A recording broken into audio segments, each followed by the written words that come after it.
NFC 북부지구의 마지막 팀 디트로이트 라이언스입니다. 지난 시즌에 15승 2패 기록을 하면서 NFC에서 가장 많은 승수 기록을 했었던 라이언스인데 놀랍게도 디비전 라운드에서 탈락을 하고 말았죠. 굉장히 좀 아쉬운 그런 시즌이 됐는데 프랜차이즈 역사상 처음으로 정규리그에서 가장 많은 15승을 기록을 하면서 1번 시드까지 올랐었던 라이언스입니다.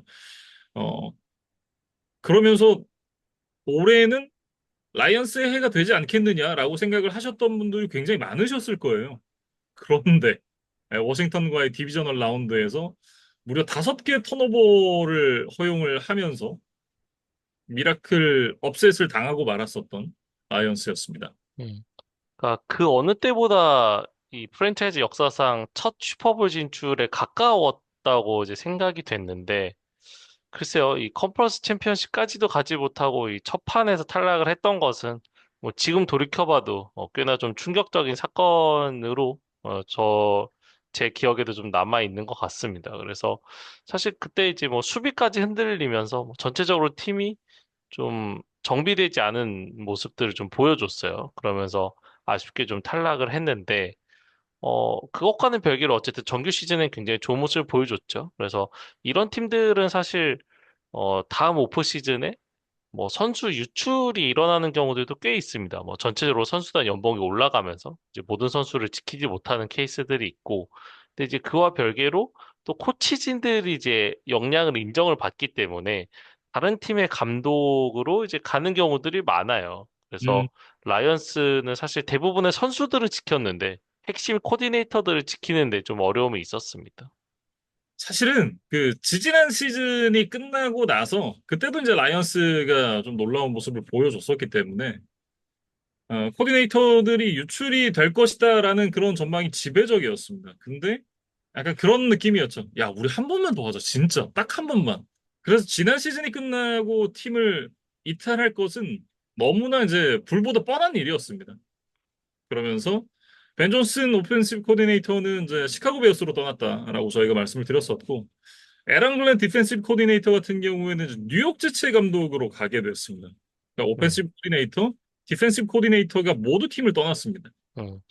그러면서 이제 댄 캠벨 감독 입장에서는 이제 참모들을 새로 구해야 하는 그런 상황에 놓였는데, 올해도 이제 핵심 전력 대부분을 유지하고 있기 때문에 당장 플레이오프 진출에는 큰 무리는 없을 거라고 생각이 돼요. 근데 이 벤 존슨과 에런 글렌의 이탈이 플레이오프에서 어떤 뭐 변수로 작용할까? 이런 부분들은 여전히 좀 우려가 되는 상황입니다.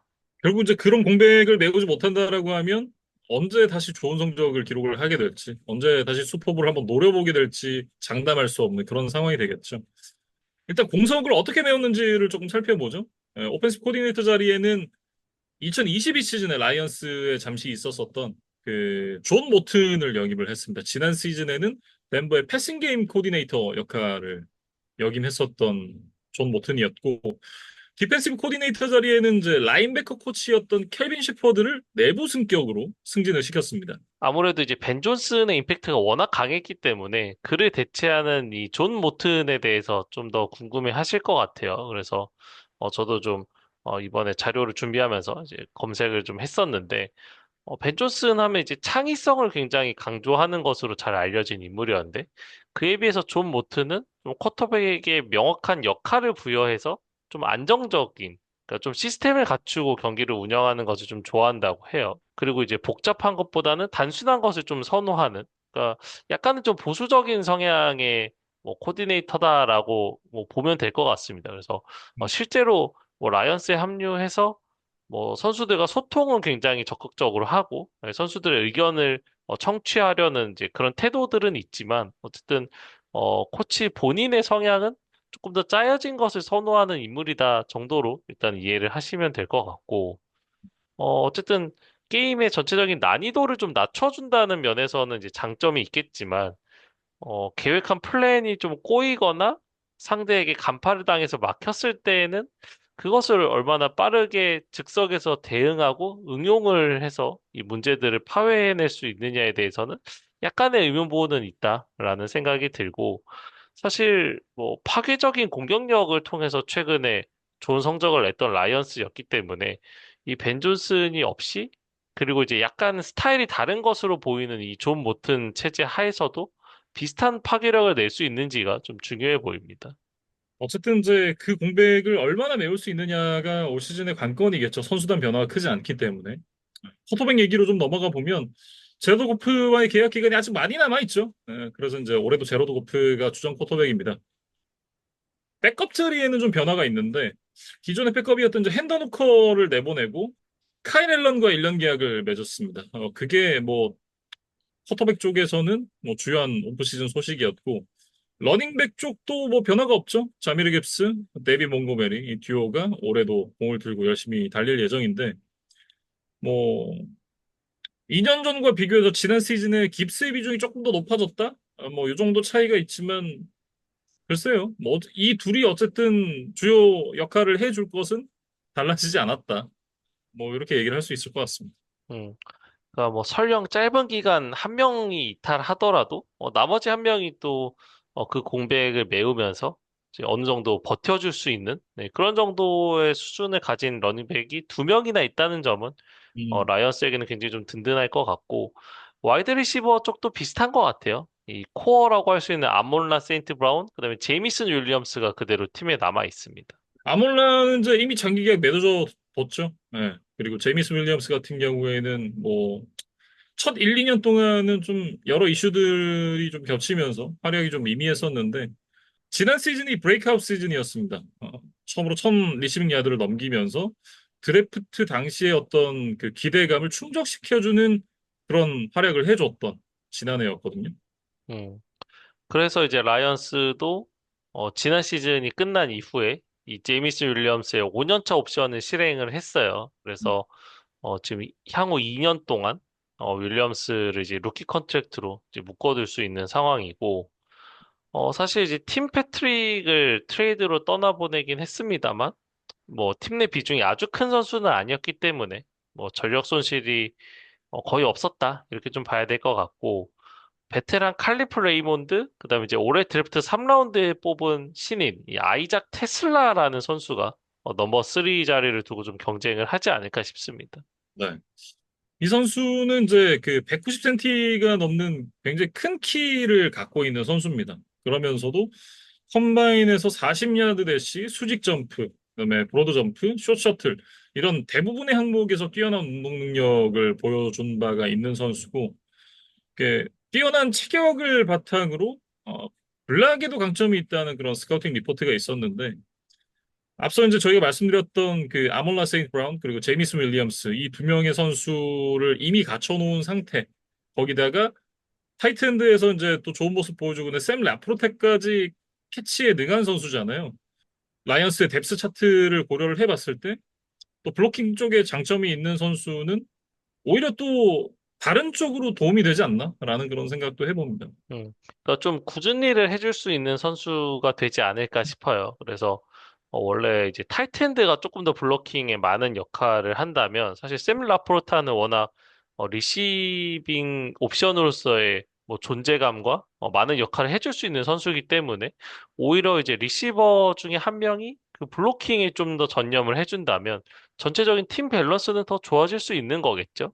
그래서 이제 리시버로서 이 아이작 테슬라를 평가를 하면 뭐 아주 높은 점수를 주기는 좀 어렵겠지만 어쨌든 라이언스의 지금 현재 뎁스 차트에는 굉장히 좀 어울리는 궁합이 잘 맞는 선수를 뽑았다라는 생각이 듭니다. 뭐 스킬 플레이어진의 소소한 변화들이 있긴 했습니다만 주요한 선수들은 여전히 자리를 지키고 있기 때문에 뭐 변화가 없었다라고 얘기를 해도 무방할 만큼 큰 변화는 없었습니다. 아, 다만 이제 오라인 쪽에 조금 이제 변화가 있는데요. 랩 태클 테일러 데커 그리고 라이트 태클 파네이설이 그대로 자리를 지키는 가운데 인테리어 쪽에 역시 좀 변화가 있었습니다. 센터 프랭크 레그나우가 이제 은퇴를 선언을 했고 라이트 가드 케빈 자이틀러가 이제 테네시로 이적을 했죠. 음.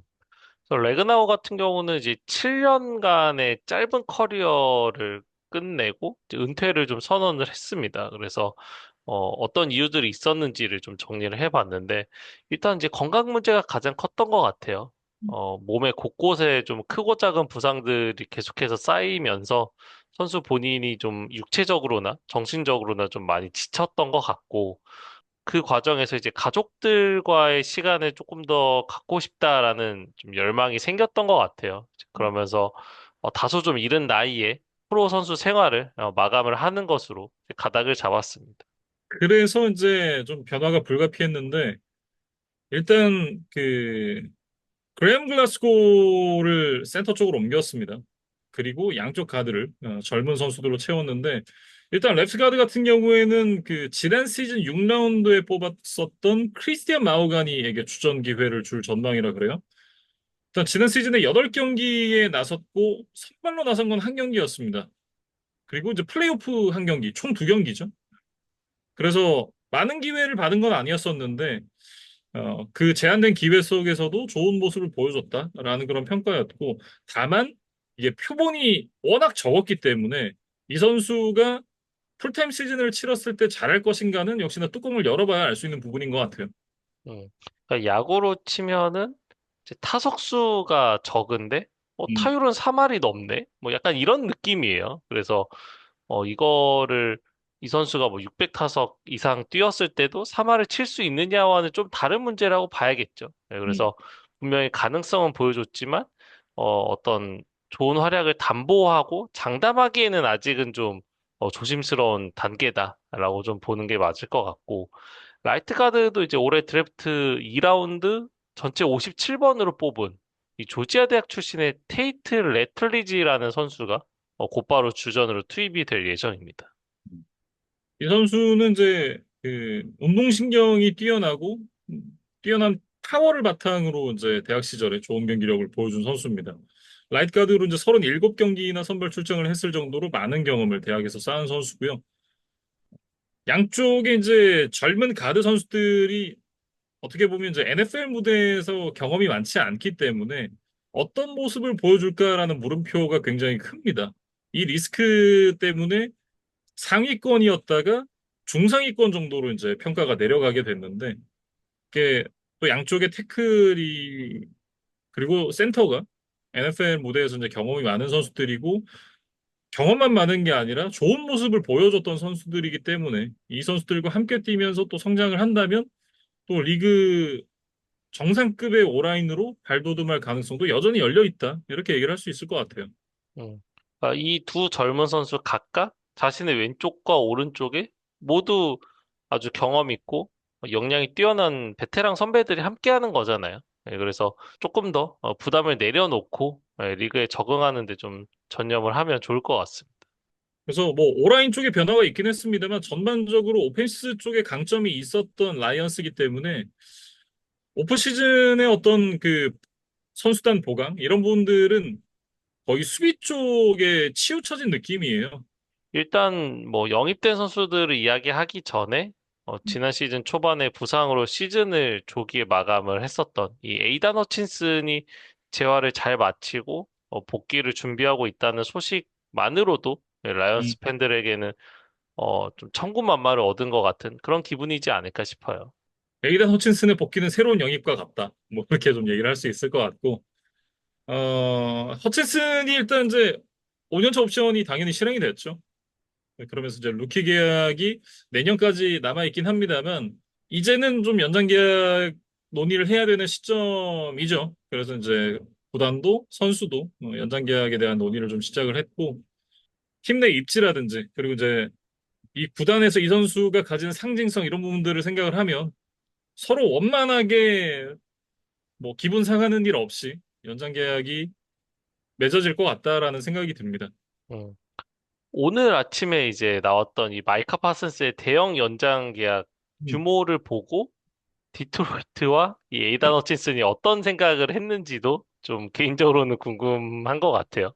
허치슨이 웃고 있겠죠. 에이전트와 함께 웃고 있을 것 같다라는 생각이 들고, 라이언스는 야 사고다 이런 생각이 하지 않을까 뭐 이런 생각이 드는데, 뭐 어쨌든 어, 너무 무리하지 않는 선에서 양쪽이 어느 정도 서로의 기분을 맞춰주는 그런 연장 계약이 되지 않을까라는 생각이 들긴 합니다. 그리고 이제 마커스 데이븐포트도 사실 지난 시즌 초반에 뭐 시즌아웃 부상을 당하면서 좀 큰 기여를 하지 못했는데 일단 이번 시즌 또 복귀 준비가 잘 되고 있는 상황이고 여기에 이제 드래프트 1라운드 전체 28번 픽으로 이 오하이오 스테이트 대학 출신의 디펜시브 태클, 이 타일릭 윌리엄스라는 선수를 뽑았거든요. 그래서 이 에이단 허친슨에게 좀 몰리는 견제를 좀 분산시키기 위한 그런 또 드래프트가 있었습니다. 네. 원래 이제 주전이었던 알린 맥닐 선수가 아직 부상에서 회복이 좀 안 됐어요. 그러면서 이제 시즌 초반에는 윌리엄스가 곧바로 좀 주전으로 나설 것으로 예상이 되고, 장기적인 관점에서는 그 맥닐과 함께 이 타일릭 윌리엄스가 앞선을 좀 지켜주기를 기대를 하고 있겠죠. 음. 이 선수는 이제 일단 폭발적인 첫 스텝으로 상대 인테리어 오펜시브 라인맨을 이제 밀어내고, 그다음에 이제 뭐 상대 볼 캐리어 쪽으로 압박을 하는 능력이 뛰어나다. 뭐 이런 평가들이 있고, 손을 사용하는 이제 테크닉이 뛰어나서 또 이런 부분들을 통해서 상대 수비를 이겨낼 수 있는 그런 무기를 가졌다는 평가를 받고 있습니다. 라인베커 쪽은 큰 변화가 없고 이제 세컨더리 쪽에서 코너백 칼튼 네비스가 팀을 떠났습니다. 그리고 그 자리를 대체를 하기 위해서 베테랑 DJ 리드와 3년 4,800만 달러 FA 계약을 맺었고요. 데이비스보다 가격은 조금 더 저렴하면서 비슷한 퍼포먼스를 기대할 수 있다. 소위 말하는 이제 가성비가 뛰어난 계약이다라는 그런 이제 평가들이 어, 현재 언론들의 반응이었었는데, 특히 이제 지난 시즌에 맨 커버리지 상황에서 좋은 모습을 많이 보여줬던 만큼 같은 지구에 있는 이제 저스틴 제퍼슨, DJ 무어 이런 선수들을 얼마나 억제해줄 수 있느냐 이런 부분이 키포인트가 될 것 같아요. 음. 그 칼튼 데이비스가 아마 3년 6천만 달러 정도의 계약을 받고 뉴잉글랜드로 간 것으로 알고 있는데 리드가 그거보다 지금 조금 더 저렴한 금액으로 라이언스에 합류를 했기 때문에 뭐 이제 앞으로 뭐 에이다 허친슨이라던가 뭐 이런 선수들과의 대형 연장 계약을 맺어야 하는 라이언스 입장에서는 재정적인 부담을 좀 덜면서 당장 좀 비슷한 퍼포먼스를 기대할 수 있는 좋은 대체 자원을 영입을 했다는 생각입니다. 어쨌든 이제 디트로이트 라이온스를 좀 전반적으로 돌이켜 보면 변화가 아예 없었던 건 아니지만 타 팀에 비해 변화가 굉장히 현저히 적었습니다. 그래서 올 시즌 디트로이트 라이온스는 NFL 무대에서 코칭 스태프, 특히 이제 코디네이터들이 얼마나 큰 역할을 하는지 그걸 좀 가늠해 볼 수 있는 그런 바로미터가 되지 않을까라는 생각이 들거든요. 음. 그러니까 실험이라고 생각을 해보면 음, 일종의 선수는 그대로 있는데 이제 코치라는 변수만 지금 바뀐 거잖아요. 그래서 그렇죠. 아마 뭐 그런 좀 재미있는 데이터를 추출할 수 있는 시즌이 되지 않을까 싶고 어쨌든 정규리그는 큰 문제가 없을 것으로 보여요. 근데 이제 문제는 지난 시즌에도 우리가 이렇게 잘했는데 왜 플레이오프에서 바로 떨어졌을까에 대한 좀 피드백이 잘 됐느냐. 네, 음, 그리고 선수들 사이에서 플레이오프에 다시 나가게 됐을 때 작년에 일종의 그 트라우마를 어떻게 극복할 수 있느냐. 네, 음, 그런 것들이 좀 라이언스가 어디까지 갈 수 있는지에 좀 보이지 않는 중요한 요소로 작용을 하지 않을까 싶습니다. 네. 어쨌든 그 두 명의 코디네이터가 잘 연착륙을 하게 된다면 디트로이트 라이언스는 지속 가능한 강팀으로서 NFC 북부지구에서 계속해서 좀 군림할 수 있지 않을까라는 그런 생각이 드네요. 음.